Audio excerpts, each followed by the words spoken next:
Tensions rise in Gaza and Lebanon. Israel's occupation army continue its aggression while diplomatic efforts for a ceasefire intensify. In Syria, geopolitical shifts grow sharper as Russia, Iran and the US vie for influence. Meanwhile, South Korea's political crisis puts its stability at risk. Welcome to In Focus.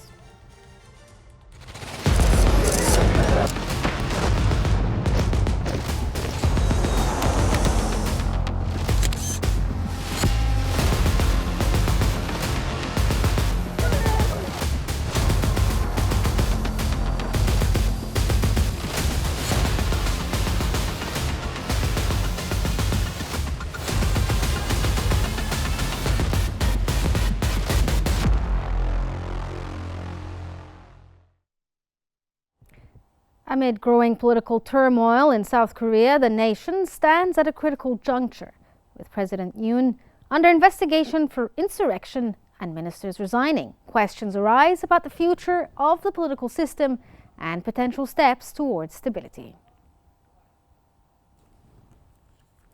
The New York Times has reported that South Korean President Yoon Suk-yeol's recent attempt to impose martial law collapsed within hours, triggering widespread backlash. Opponents, bolstered by public protests, have moved to impeach him, with a vote potentially taking place soon.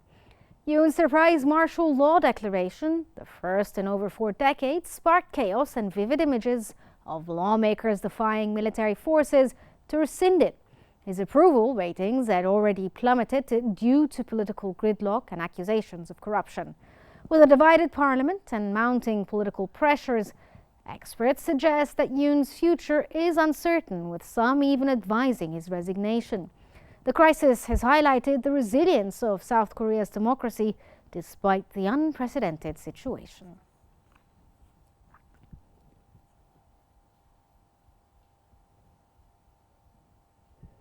To help us provide more analysis about the latest developments in the crisis in South Korea, we're joined from Tokyo by Satoru Nagao, a senior researcher at the Japan Forum for Strategic Studies. Thank you, sir, so much for joining us. Thank you so much. How do you assess the political fallout after President Yoon's failed martial law attempt in South Korea? If we fail to declare the martial law, so that's why there's a high possibility that the government will change, president will change, and he will lose the power. And because of the traditional pattern of the South Korea's president, there's a possibility that he will be in jail, and his wife also. So that's a serious situation for him, I believe. So, sir, you talked about the idea of a possibility of jail time and stuff. What impact will the ongoing impeachment movement have on South Korea's democratic stability and the ruling party's position right now? South Korea's politics is unstable because of the opposition party is stronger than the governmental party in the parliament. But so that's why South Korea cannot work their budget. They cannot decide the budget. Without budget, anything they cannot do. But at the same time, despite President declared martial law, still South Korea's economy or South Korea's society is stable. So politics is unstable, but society is stable. That is the situation, I believe. So that's why if the president will change, that impact will affect many areas of the South Korean society, but at the same time, still, the country itself is relatively stable, I believe. Okay. You talked about the idea of instability in politics. So how significant is the growing opposition to President Yoon's leadership within the ruling party? Opposition is former governmental party, and currently it's relatively popular. So that's why they will take the initiative to form the new government after the president lost power.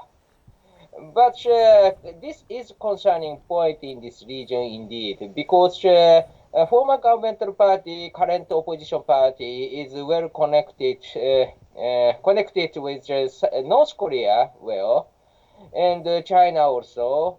So and Russia maybe. So that's why you from the U.S. and Japan, the democratic side, the eastern side of this area, current government is better than the former government or opposition um, parties. So South Korea's diplomacy will be affected by the changing government.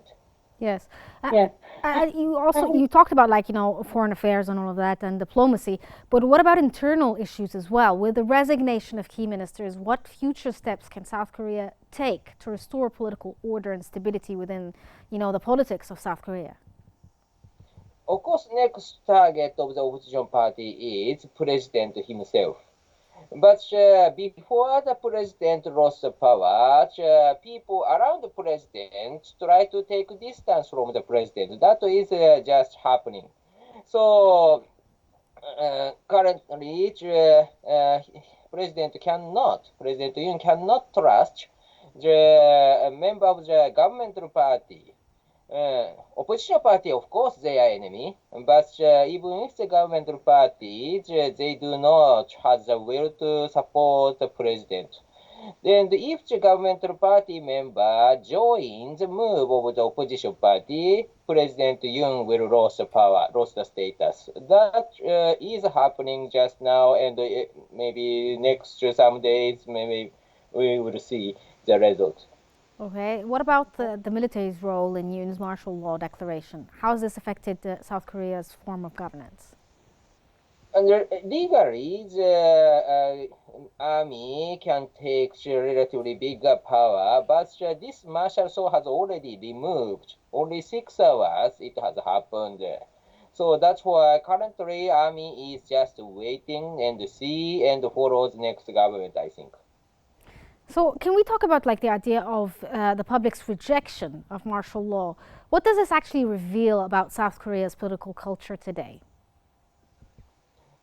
In the past, yes, the government has more power, and when the government decides to impose martial law, this is one of the critical to decide the fate of the political situation entirely.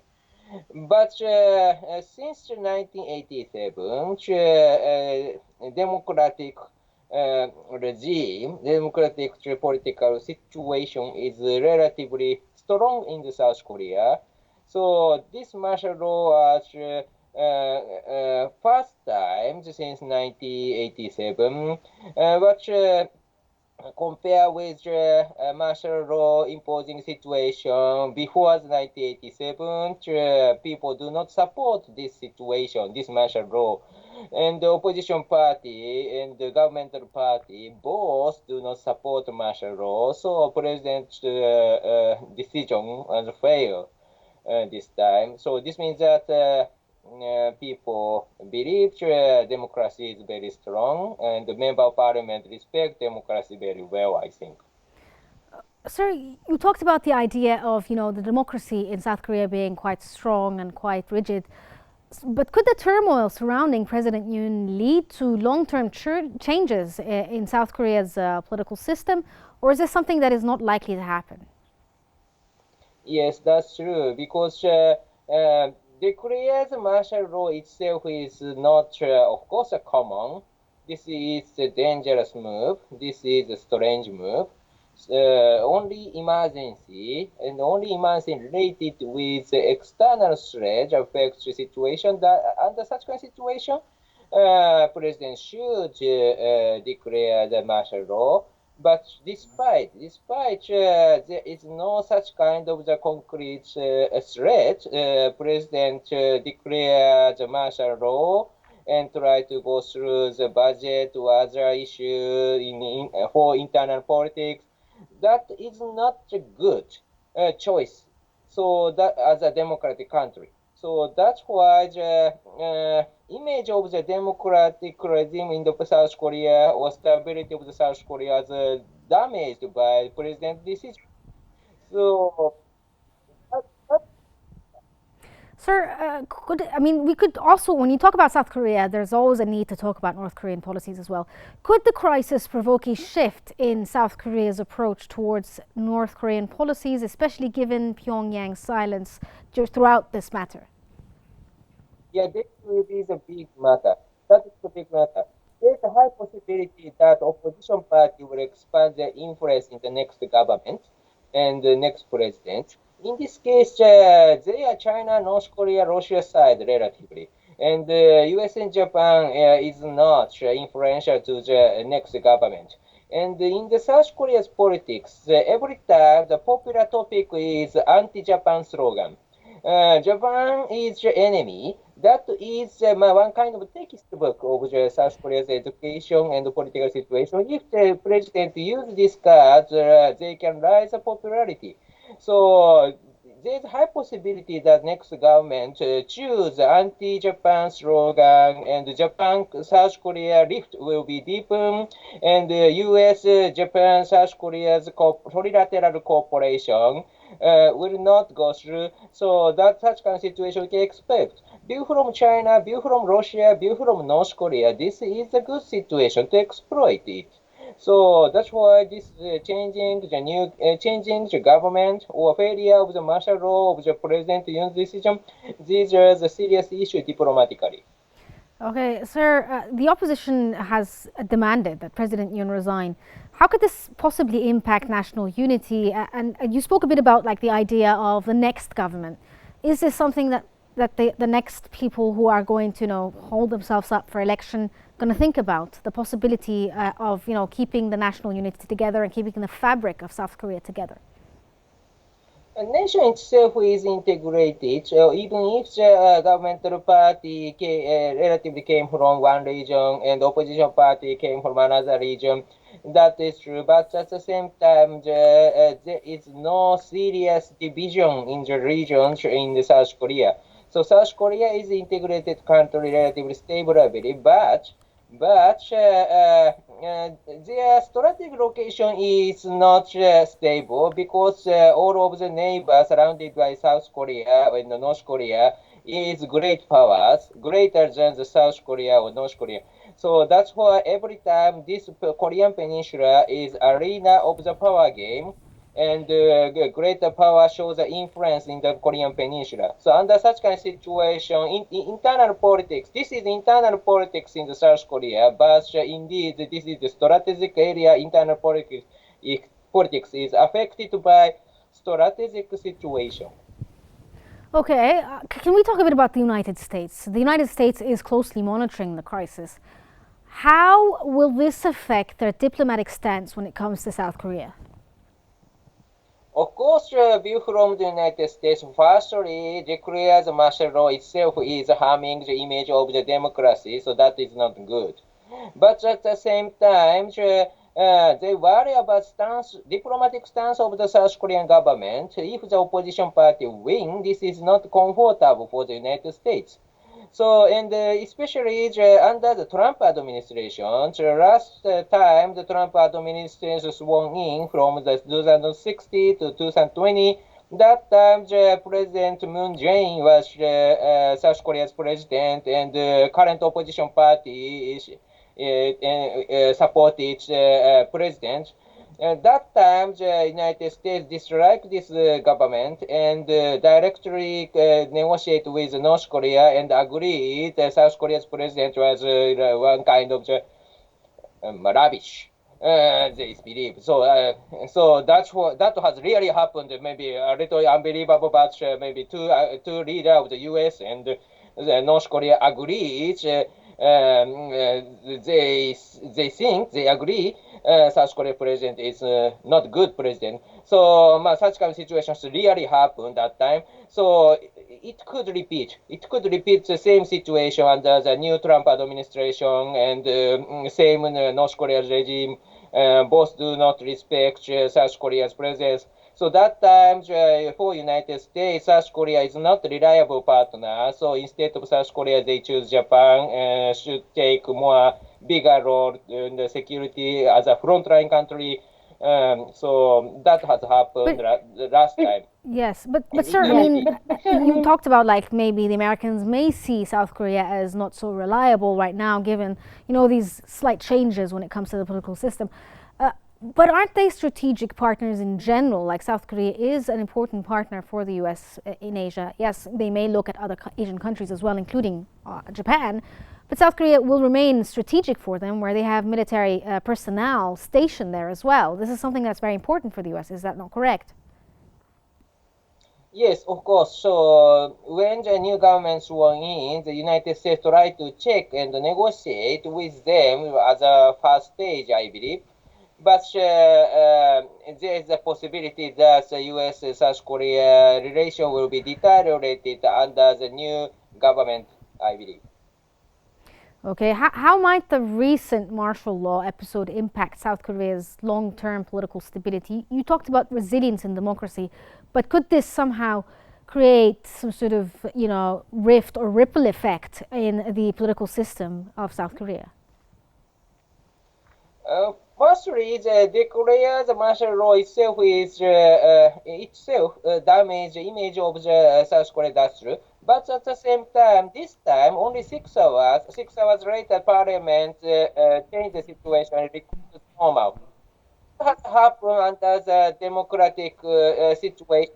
Democratic regime in South Korea means that South Korea's democratic regime is working. Yes. So Yes. that's why the Go good ahead. and bad both are coming. Okay, sir.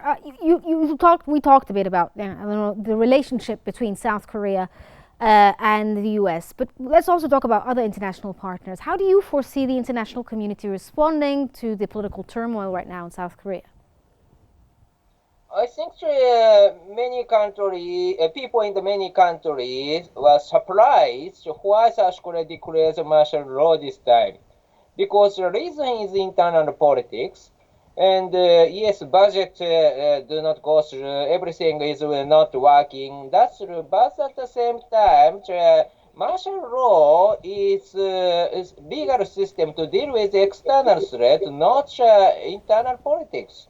So that's why everyone surprised, I believe, and so that's why the image of the South Korea was damaged, because this is a little bit too attractive for everyone in the world. Okay, and what about Asian partners for South Korea? Do you think that this may also shift how they handle South Korea in the future? Yes, because the internal political situation is not stable, means that any agreement internationally cannot go through. For example, the South Korea government agree, President Yoon agree with other country, but because of the internal politics, he cannot materialize it. So that's why any agreement is meaningless. So under such kind of situation, countries in the world just ignore South Korea's government, just see and wait result of this turmoil, I believe. So during that time, there is no agreement with South Korea. Okay, thank you so much, Sir Satoru Nagao, a senior researcher at the Japan Forum for Strategic Studies, joined us from Tokyo. Thank you so much, sir, for your insights, and thank you for joining us.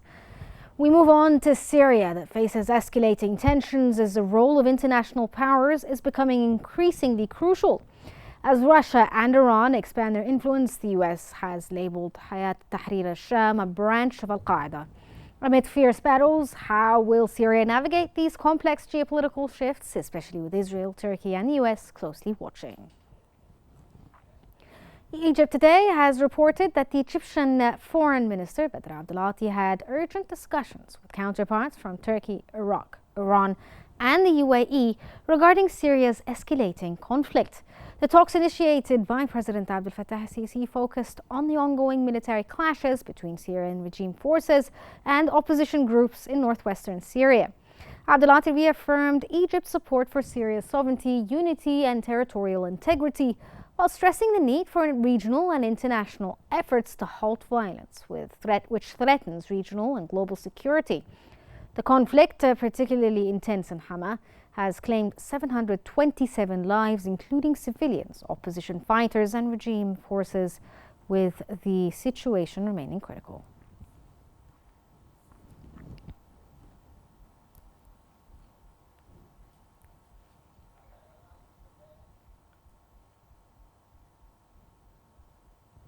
To help provide more analysis on the conflict in Syria, we're joined from Cairo by Ashraf Al-Ashri, the managing editor of Al-Ahram. Thank you so much, sir, for joining us.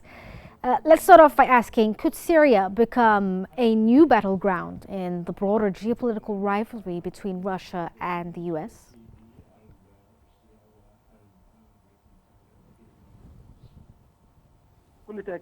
Certainly, the conflict in Syria taking place 27th of November the past, that wasn't the priority of the scene. And I think that there is a Russian and an American concern regarding the development.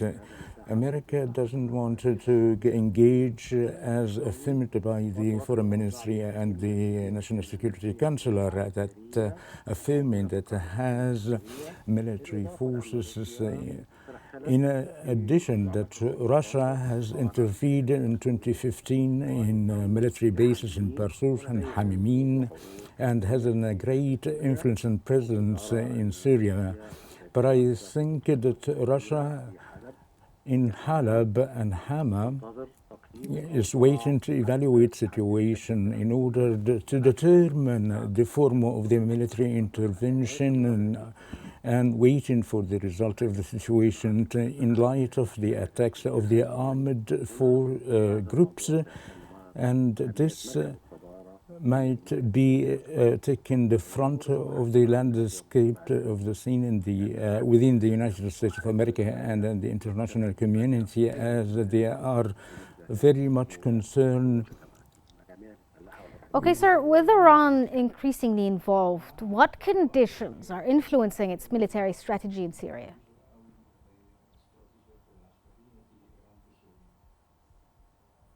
Certainly, what happened in the flood operation and in Lebanon, that led to some sort of ambiguity of the Iranian scene. But that has a very important in the partnership with Syria and wish to have a repositioning their forces when the withdrawal of the northern, and now pursue to see any understanding with its allies through the meeting to taking place in Baghdad by the presidents of Iraq and Iran to tackle or to address the military intervention, as the Mr. Foreign Minister has announced to send Iranian forces and will be studied and asking. But the Iranian military intervention in Syria has been hit since 2013 and 2014 and reached the peak entry in the Golan and Tahrir al-Sham. And so they are following the crisis in Syria up till now, never waking up to what happened to Hezbollah at the hands of the Israeli attacks during the past 3 months. So, sir, what impact will the humanitarian crisis in Syria have on the region's stability in the coming months?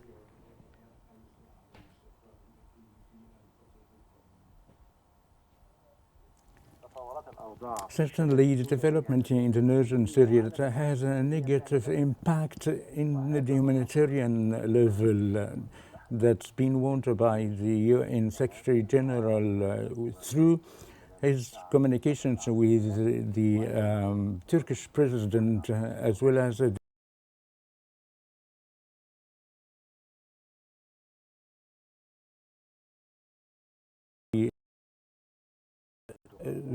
the entering the armed groups in Homs, and there's about 32,000 displaced Syrian from the northern area, and that will be doubled the humanitarian crisis that has a great impact in the northern of Syria, as they are sir. exposed to several of the military attacks, whether they are the Russian bombardment in the Golan. Unfortunately, sir, we're out of time for this episode, but thank you so much, sir, for joining.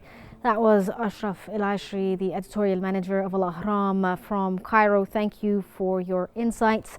That wraps up our episode for today of In Focus. Thank you for watching and stay tuned for more updates on Qnews.